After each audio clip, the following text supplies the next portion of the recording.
Clay Henry joining us, the former editor, publisher of Hogs Illustrated, now semi-retired, writing at Hogs Plus and broadcasting on ESPN Arkansas and hitthatline.com. Good morning, Clay. How are you? Yeah, that's a long introduction. You can just say Clay. Can you put that all in a business card for me next time, please? You know, I was just talking to my wife about business cards, and I have one that still says publisher of Hogs Illustrated, but it's got my cell phone on the back, which makes it still, okay, and I still contribute to Hogs Illustrated. I'm proud of that. The last issue that came out, I still had the State of the Hogs. I think I'm going to go to the back of the magazine in a kind of where are they now corner. Mm-hmm. But anyway, I'm pleased to do radio with you guys. Absolutely. That's one of the fun things. Were y'all listening to that George Strait intro? Well, I'm always listening to the George Strait intro when you're coming on. There's reason for that. Maddie knows you can't do radio without hearing that from us. Yeah, you got to have an ace in the hole, something for a rainy day. So Drew, what's your ace in the hole? What have you got that can be your ace in the hole? I mean, that nobody knows, that's your secret, that they light up when you lay it on them. I don't know. I guess I haven't figured that out yet. You got to find one. I do. Because George just sang it. You got to have an ace in the hole. Well, see, I had one back in my earlier radio days because I knew that was something. Everybody needs to have something that, in case, it hits the fan, they have something to fall back on. Technical issues, you can't hit brakes, you got to talk about something. Mine was, I was my alma mater's football program because I did a show on it every 2-hour show every Sunday on it. So, that was my ace in the hole, something I could always pull out of my back pocket and go to regardless. Now I can't. I know I kind of lost my ace, so I got to figure that out. You got to shift your brain here. So, my ace in the hole is I can fix just rock solid apple pancakes. And so, when you have somebody over or whatever, I mean, it could be your special lady, or it can be your kids later on. Mm-hmm. It could be their friends when they have a sleepover. You tried out the apple pancakes. And I'm not saying that has to be yours, but that's mine. Okay. My ace in the whole, Clay, is my bright, shining, bubbly personality that I bring to this radio show every day. That's funny. I don't know. Well, if we're going food wise, you may work your way into that sooner or later. Yeah, you get an icebreaker, some kind of an icebreaker. Oh yeah. Usually it's hi, my name's Phil Elson, and then they want to start talking Razorback baseball. That is your ace in the hole. Yeah, and it is. It's not really that fun for you because that's your total life. But you got to do that. Like Chuck Barrett used to tell me, we'd go somewhere and, maybe we knew what was about to happen. We're going to walk in someplace, and he says, we're going to have to do a sports rap lap dance. That's a frightening thought there, Clay, the imagery. Yeah, I mean, but it's, maybe we were going to go somewhere after the show at 6:30 and meet somebody for dinner. That's back when he did, drive time. Yeah. He said, Clay, we're going to have to do this. And I said, what do you mean? He says, hey, they're going to ask you about the right guard, the backup right guard, in which, I know all that stuff, or I have. It's a little scary. There may be a time where I don't. Well, that's what I was going to get into. I mean, here it is. It's like a week before, maybe a little more than a week before camp begins, and you've got a much different perspective on what the next 5 weeks will be like for you. If I remember correctly, you're taking a trip for the first week or two of the football season, right? So what is your mindset going into this, where this is your first camp, where you'll still be writing about Arkansas athletics, but not quite at the same pace that you were before? I'm going to write. I'm not going to report on games.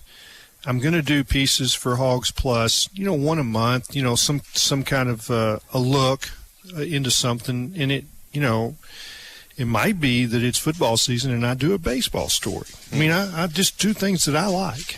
But it probably will be football during the season. But you're right, September 10th through 18th, I've got an elk hunt in Colorado. We're going up in the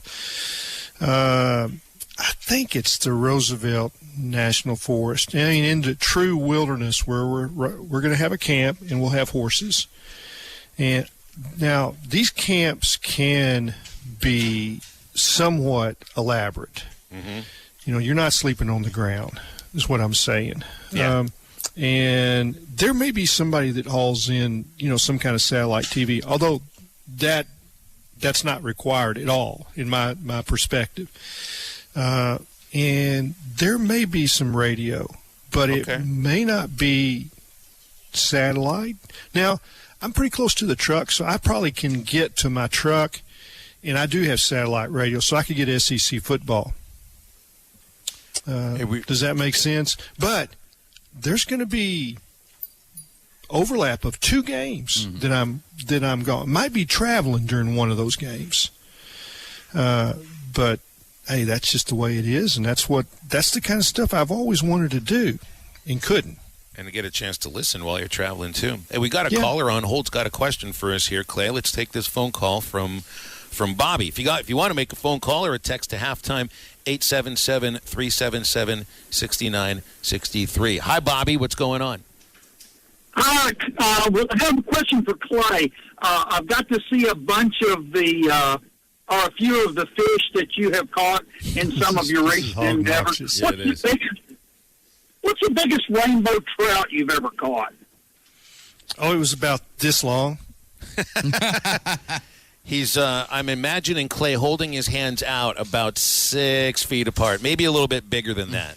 No, it's actually, and I had 2 verifications on this measurement. I was fishing below Bull Shoals Dam about 5 years ago, and I caught and it was almost 27 inches. And we get to about, 4 or 5 years from now, it'll be 28 inches. Because I know it's still growing. So, they grow every time. And I had a guide one time tell me, and it was a big fish, but it wasn't the biggest I ever caught. He goes, Clay, how big you want it to be? I said, what do you mean? He goes, it's just me and you here. And I said, well, it's about 22. But anyway, this rainbow, Lewis Campbell measured it, Bruce Ritter, and it was over 27 inches. And it was a big rainbow to be caught wading with light tackle, 3-pound test. And it was over that. So, and there's a copy of it, a replica, plastic, painted by Dwayne Ada that's on my wall. I'll send it to you boys later so you'll have a real good perspective of it, Drew and Phil. Hey, Clay, what'd you think? You saw the catch that I had with the family last week. It was tremendous. In Michigan. What'd you think of those 8 beauties? 2 Chinook salmon, 6 lake trout, and they were all delicious. You know what was more beautiful is just the smiles on all your faces. Your kids. Those smiles. That's what it's all about. And the fact that you were spending time with them, Bobby. Did I satisfy your interest? Yeah. Here's my point on this. How would we ever get you to shut up if you caught one that was 3 or 4 times that long? That's Alaska now. Yeah, that's what you can do in Alaska. And my point is Phil kind of skipped over a little while ago talking about conference realignment. That fish is Notre Dame. There's lots of fish out there, but the one that everybody wants to catch is that unbelievably huge, unmeasurable fish that's Notre Dame. That's the one you want to have. And Phil kind of skipped over it a while ago when the Big Ten got USC and UCLA, everybody thought TV set. But one of the things that I thought of is Notre Dame's objection to being in a conference all this while is they have all these rivalries that they want. Well, now if the Big Ten is deciding, here's what we'll do. We'll just go pick up all of Notre Dame's rivals, get them in the conference, and then they'll just come. Yeah. And there'll be conference games. Yeah, that's not what's going to happen, though. I mean, I may be wrong. I sometimes throw the wrong flies out there, and I'm wrong. and sometimes I go to the wrong rivers. But Notre Dame is wants to call the shots, and it's the same thing, that Texas wants to do. Now, I don't believe they're going to succumb to going to a place where it's one vote for one team or one school. They're not going to come to a conference. They've proven that. They picked up ACC for scheduling, and just and it's not gonna affect anything else for just for their other sports. Football, because NBC has proven that they will give them the kind of contract that pays all the bills for the minor sports, and their ability to raise money through their unbelievable alumni base that are just unbelievably wealthy. They don't need to have somebody else dictate. I'm talking about 16 other members. They're not going to do that. And it's a pipe dream, and it is something that they cherish, that everyone's talking about. I just don't see them doing that. I just know too many Notre Dame boosters that will tell them, you don't need to go in a conference. We're going to buy all your tickets. We're going to buy sponsorship on NBC. And I'm talking about, people that are worth $600 million or $1 billion. So it's a different animal. But is it possible, with the way things are going, is it possible that all these conferences and these TV packages are going to require you to have so many more conference games? Is it possible that they may feel like they're fixing to get left out of being able to schedule the kind of schedule they want? Nope. All right. I don't think so. Because you've just outlined it, how important a game with Notre Dame is, that they will, play an out. They don't have to play all those teams. They'll play Navy. They'll play, Air Force. They'll play some others. They'll play some teams they can beat up on. So they don't have to worry about. I don't think that's going to happen, but it could. I won't say never. Hey, Bobby, we got to run. We're up against the break. But it's good to hear from you, and appreciate you picking up on what I was dropping there in that brief moment of that conversation. We'll have Clay Henry to wrap up the first hour of halftime with us in just a moment. I want to remind you about the 8 locations of WT equipment all across Arkansas and North Louisiana. The new location in Springdale is open now at the east side of the interstate between the Don Tyson and Johnson exits. WT Equipment is an authorized New Holland agriculture and construction equipment dealership. And they are your source if you're putting up hay this summer, if you need equipment to finish planting and get ready for the harvest, which, of course, is coming up very soon. A large selection of new and pre-owned inventory, so when you need to invest in a new tractor or other ag equipment, stop by WT Equipment, WTEquip.com for more information. More with Clay Henry after the break on Halftime. Clay Henry with us to wrap up the first hour here on Halftime on this Wednesday. And let's go right to the phones where JW has called us up. JW, it's good to hear from you. What's new? Hey, good morning, y'all. Hey, this is primarily directed at Clay. He mentioned Dwayne Hayda, and I've been blessed to know him for, I guess it's going on decades now.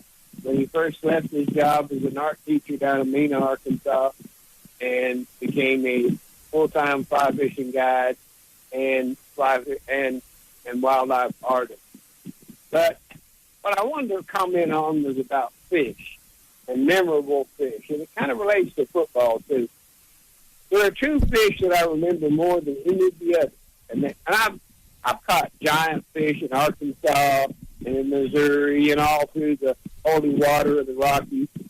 But the 2 I remember the most was a fish my 10-year-old son caught on a dry fly in Pebble Creek in Yellowstone National Park. The other fish I remember the most was a fish that I caught that was all of maybe 4.5, 5 inches long. It was a native cut in the Purgatory Ski Resort, and I had to crawl on my hands and knees so I didn't spook it. Now, this is after catching giant fish down in the San Juan River. But those are the fish I remember the most. And how that relates to football is that I encourage our fans to savor those games that mean so much. There are certain wins that mean more than other wins for whatever reason. There's a meaning in them, and you need to taste that and enjoy them. Whether you're with somebody when you're watching them, you'll remember them forever. And I promise you that. Anyway, thank y'all for bringing your show every day. It's good. It's good to hear from you, JW. Clay and Drew, Maddie. I feel the same way about last year's Texas football game, the win where everybody swarmed the field. You got to be able to separate, like a win, which is nice and a big moment certainly, from a moment that you're never going to forget. That's what that was. That was the big fish for me. I think certainly in the last few years. That they happen, and you don't know when they're going to happen, and it can be a last-second shot for, I remember that Qualls dunk against Kentucky just gave you chills, and I remember the Orange Bowl and the victory over Oklahoma, 31-6. I remember the victory over Texas in Little Rock in the rain. Joe Ferguson just lit up Texas in a torrential rainstorm. It just was, those are meaningful, and they don't ever fade. Do you remember who you were with? I watched the Orange Bowl. I was sick with the flu and couldn't go. And I was on Oliver Street in Conway, and watching by myself with 2 blankets on me, had chills because of the flu. And you know what? I got well that night for a little while anyway. Funny how that works out, isn't that the truth? But I'll never forget that. And, turning up the fireplace, a gas fireplace in that old house, and had a little TV, little box TV. And, I screamed, when rolling sails squirted through there, those holes. I remember plays. I remember sequences. I just remember the duel that Quinn Grovey had with Andre Ware. Those are just great memories. Man, it's funny the things that you do remember. If you want to talk about like remembering fishing moments, for some reason I seem to remember the first and only time I ever hooked my dad's leg ahead of any of the fish I've ever caught. I don't know. It was the embarrassment, and he might have screamed at me because of that. Partners at BetOnline continue to be the #1 source for all your betting needs and sports info. Find all the latest odds, news, and sports developments, including this year's Wimbledon Finals, Major League Baseball, the latest fighting news, and even next season's early NFL futures. Head to the website or use your mobile device to sign up today to receive your 50% welcome bonus on your first deposit. Just use our promo code BLEAV. That's BLEAV to get the bonus and get into the action. Bet online, where the game starts.